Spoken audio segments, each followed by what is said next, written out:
Está escrito no Evangelho segundo Lucas, capítulo 9, versículos 55 e 56, o seguinte: Jesus, porém, voltando-se, os repreendeu e disse: Vós não sabeis de que espírito sois, pois o Filho do Homem não veio para destruir as almas dos homens, mas para salvá-las. Meu irmão, minha irmã, os discípulos de Jesus pareciam estarem sentindo-se de fato um grupo coeso com o Senhor. No texto organizado pelo evangelista Lucas, o capítulo 9, começa com Jesus enviando-os para pregar, para curar e para expulsar demônios das pessoas tão sofridas.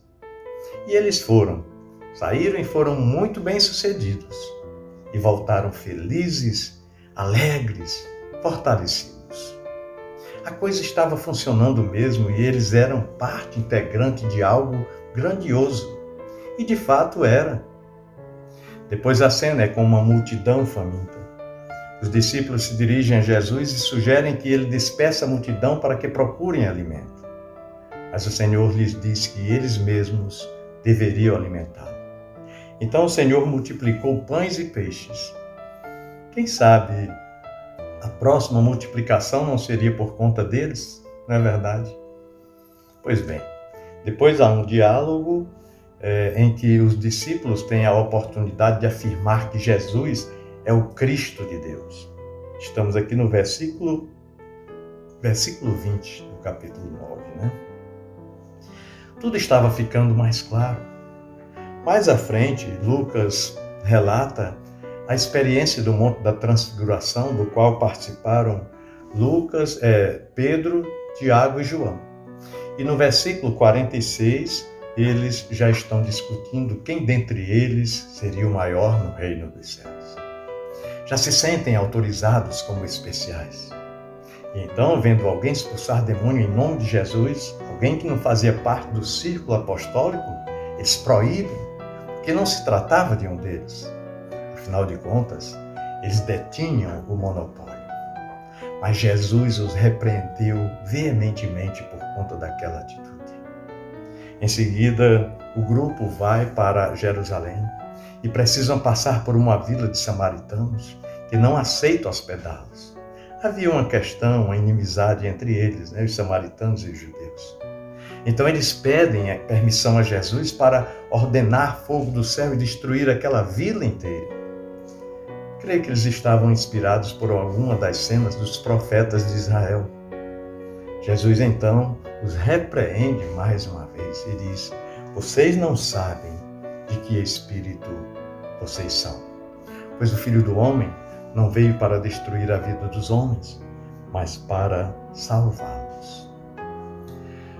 Pergunto-me aqui, se nós de fato sabemos de que reino fazemos parte, se realmente compreendemos o Evangelho de Cristo, porque somos muito propensos a repetirmos o processo vivido pelos discípulos.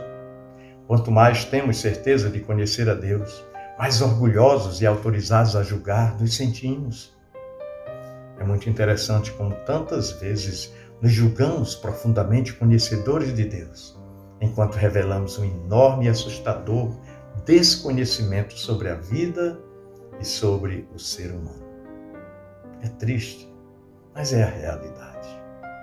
Na verdade, nem a nós mesmos nós nos conhecemos e pensamos muitas vezes sermos melhores do que de fato somos. Os discípulos fizeram isto antes de nós, e isso deveria nos servir de aviso, de exemplo. Parece-me que é demorado demais esse esclarecimento na vida cristã. Nós somos demorados, Demoramos muito a entender mais claramente o reino de Deus e o Evangelho de Cristo. Enquanto nos sentirmos e nos julgarmos, nos considerarmos fortes, esclarecidos, bons e melhores que os outros, enquanto for fácil para nós decidirmos entre o certo e o errado e condenar e acreditarmos ser essa competência um sinal de firmeza na fé, de maturidade espiritual e até mesmo de santidade, o que estaremos fazendo, na verdade, é revelando a nossa própria ignorância, nossa orgulhosa ignorância. E quanto mais ignorantes, mais aplaudiremos e celebraremos os ignorantes que vociferam a sua ignorância. É demorado, mas o Espírito de Deus está presente na história. A humildade, lucidez, leveza, graça e muito amor em curso na vida de muitas, mas de muitas pessoas. Há muitos cristãos assumindo sua fragilidade, sua incapacidade e sua pecaminosidade. Há muitas pessoas mantendo claro que Jesus veio salvar pecadores e que isso não é apenas o começo, mas é o máximo. Há muitas pessoas entendendo que o sábado foi feito por causa do homem e não o homem por causa do sábado. Há muitas pessoas que entenderam e têm se enxergado melhor e o bastante para não mais se escandalizarem diante da fraqueza e do pecado das outras pessoas. Há muitas pessoas tão livres em Cristo que abandonaram a mania de controlar e julgar os outros. Isso é demorado. Nós somos difíceis, mas o Espírito Santo nos mostra que há pessoas compreendendo que o reino de Deus, que o Evangelho faz parte de nossas vidas. E por isso eu gostaria muito de caminhar com estes, caminhar e aprender com eles, e aprender o mais rápido que puder, porque os dias são maus. Pensemos nisso. Do amor de Cristo. Amém.